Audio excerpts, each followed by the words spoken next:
It's amazing. Shot clock down to 1. Here's Dang too low. And a foul. Just bailed him out. Well, that's what happens when you're aggressive and going to the basket. And to go back to Rose, he's averaging just over 6.5 free throw attempts per game, and he's played some games where he hasn't played very many minutes. But tonight, no free throw attempts for Rose. And that's because of the ankle. He's afraid to attack. He's afraid to go all the way to the rim and meet the big bodies of Miami underneath. Yeah, that is one of his specialties, that runner, the teardrop. I think it's the ankle, it's the back, it's the groin. More than anything, it's the missed games. You know, because when you don't play as a player, you take a month off. The game appears to be going so fast out there. Derrick Rose, usually the fastest guy on the court, but I think everything is moving too quickly for him right now. But give him, 3 or 4 games, and he'll be back to where he was. Bulls are just 4 of 10 at the free throw stripe, and they've had some difficulties at the line recently.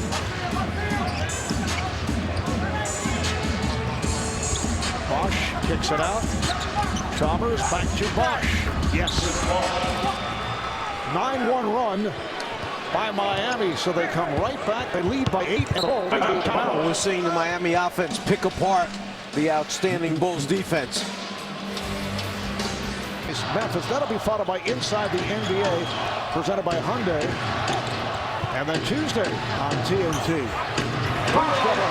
Boozer comes up with another jumper. He has 17 points. Next Tuesday on TNT, the Knicks and Celtics from the Garden in New York, followed by the Spurs and the Lakers from LA, coverage starting 8 p.m.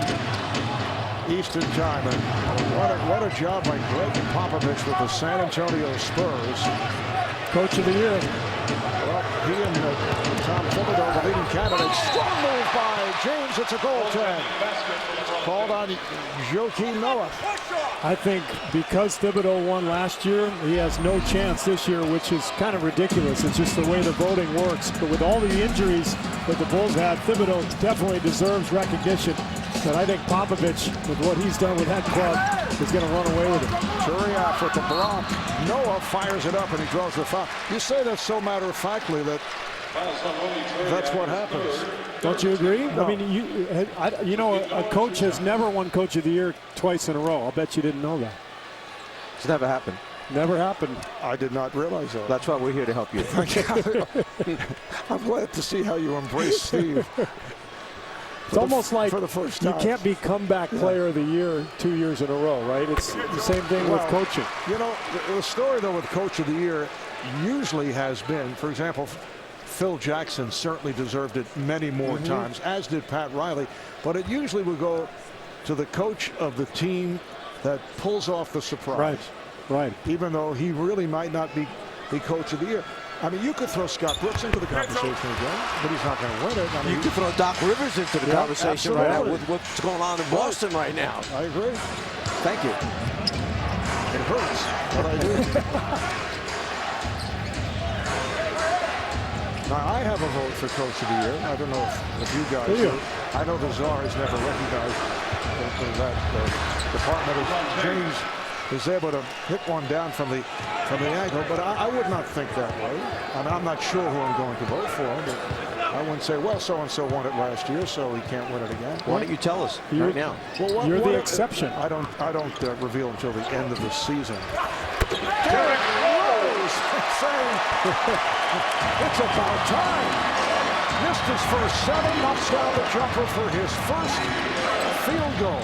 You guys were here all those years ago when Michael Jordan did the shrug after he made all those threes. That was a similar shrug from Rose, only for totally different reasons. Foul is called on Hamilton. Rose goes up and he finally makes a shot, and he looks up top and says, "Thank you. I needed that one." Mike Miller has come back. Mario Chalmers sitting down. 6-point lead for Miami. Able to turn it after the poor shooting for a good portion of the second quarter. Wade stripped by Boozer.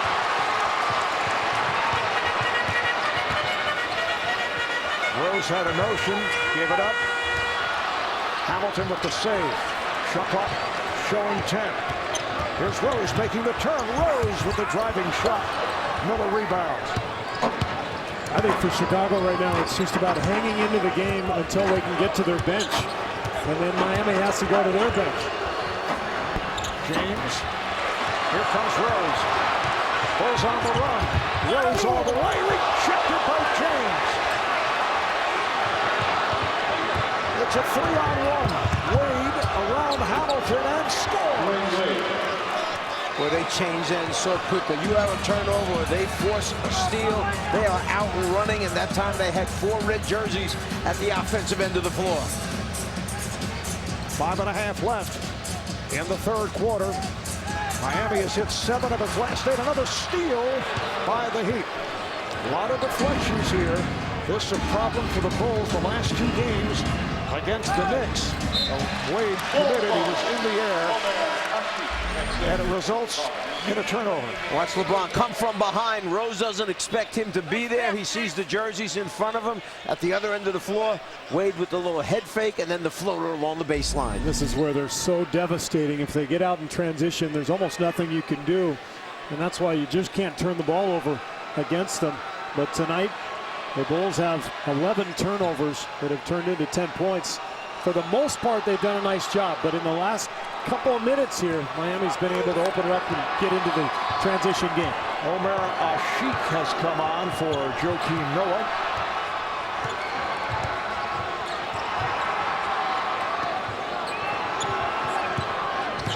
There's Rose. Lost his balance and then lost the ball. You know, we talk so much about the Chicago defense, but Miami's defense pretty darn good. Remember, Hamilton got 18 points in the third quarter of their last game. He only has 4 field goal attempts tonight and no free throw attempts. He can't get a look at the basket right now. And for Rip Hamilton, it's only his 5th game back from that injured right shoulder. Sat out 14 games at one point. Bosch backing it up and hits.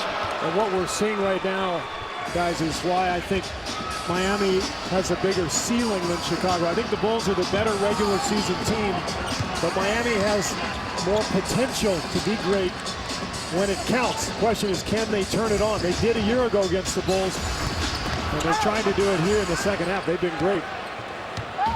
Rose now 1 for 10 from the field. They collapse on Wade. Miller for 3.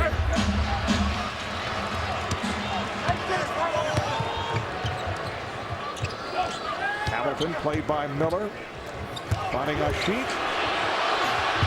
Off the pump fake. He's rejected. Turiaf making his presence felt.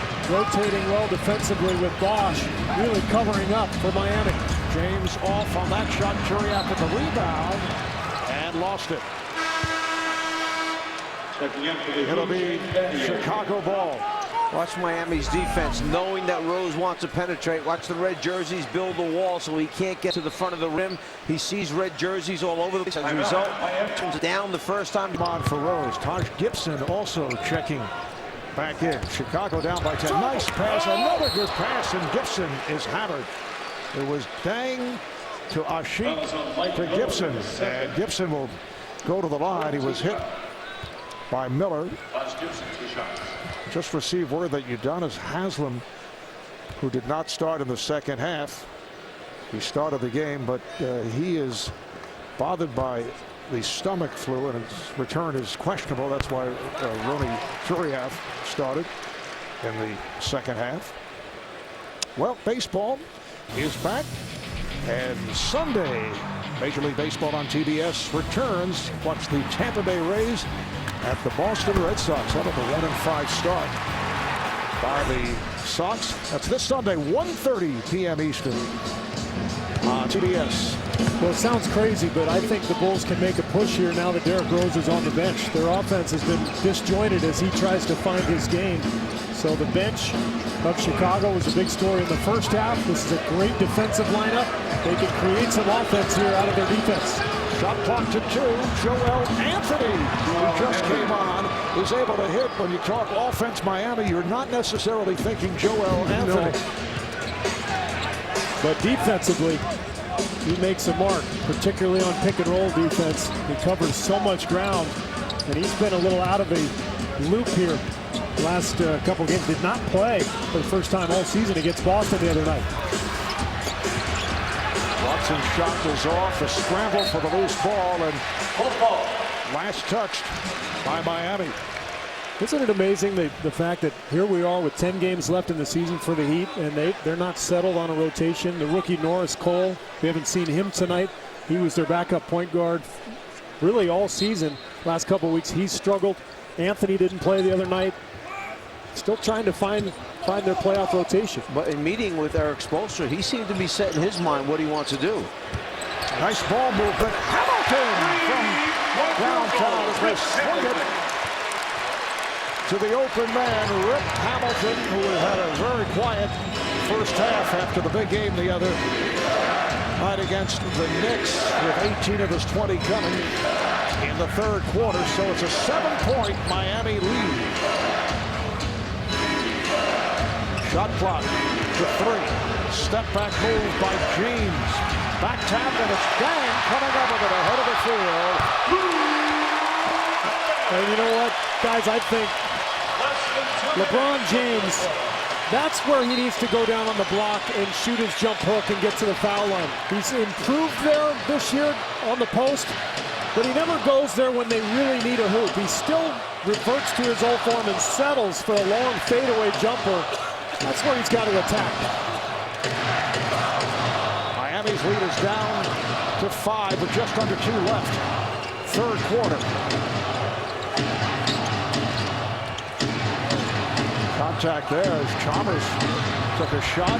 Nice move by Shane Battier. Steve, you're right. The problem is they're starting him as the guy who receives the first pass around that elbow area, foul line extended. You want him in the post, you got to send him down there early on and then get him the ball early enough so he can make some decisions with it, and he has time left on the clock. Hamilton gets it inside. Gibson scores, will not count. Offensive foul. And you can see that one. Left arm came out by Gibson. He wiped out the defender. Good call. Easy call for the official. Look at the left arm.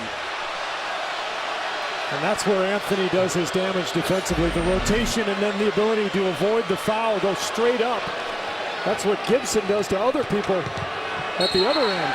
Offensive foul. And they give it right back. Chalmers called for the offensive foul. You can call an offensive foul on James every time. So Chicago back in possession with 1:07 left here. Third quarter. Marv Albert, Steve Kerr, the czar, Mike Fratello, Craig Sager with the United Center in Chicago, but the 21 percent. The tip missed. She could not get it down. Dang! From downtown. Hustle, getting to the ball first. 50-50 ball. Who comes up with it? Chicago does. It's worth 3 points. And it's the bench, the starting unit of each team. They've been even on the glass, but Chicago's bench, each time they've come in this game, has dominated on the offensive boards, creating extra possessions. Balls were called for a delay of game warning, and then away from the ball, an offensive foul. It's number 3 on Chalmers. There's the hustle, the tip back out again, the resulting 3-point shot. Bench loves it. That bench was the starters, by the way. That's cheering for the bench. They could go 2 for 1. Chalmers fell down trying to draw the foul. Hamilton with space. With Hamilton showing signs in this third quarter. 12-4-1 by Chicago. They're within 2. The Bulls do have a foul to give. 6-second differential between the game clock and shot clock. There's a Sheik out to help on James, who fires for 3. Dang, trying to get to it, could not. Good look from James. Miller missed the layup. Anthony. And that is the end of a frantic Success you've gotten out of your second unit. We've seen it before, but tonight is fantastic. How much will they play in the fourth quarter? Probably a lot. Their defense was very good in the first half, and it's very good now. You got to play defense against these guys.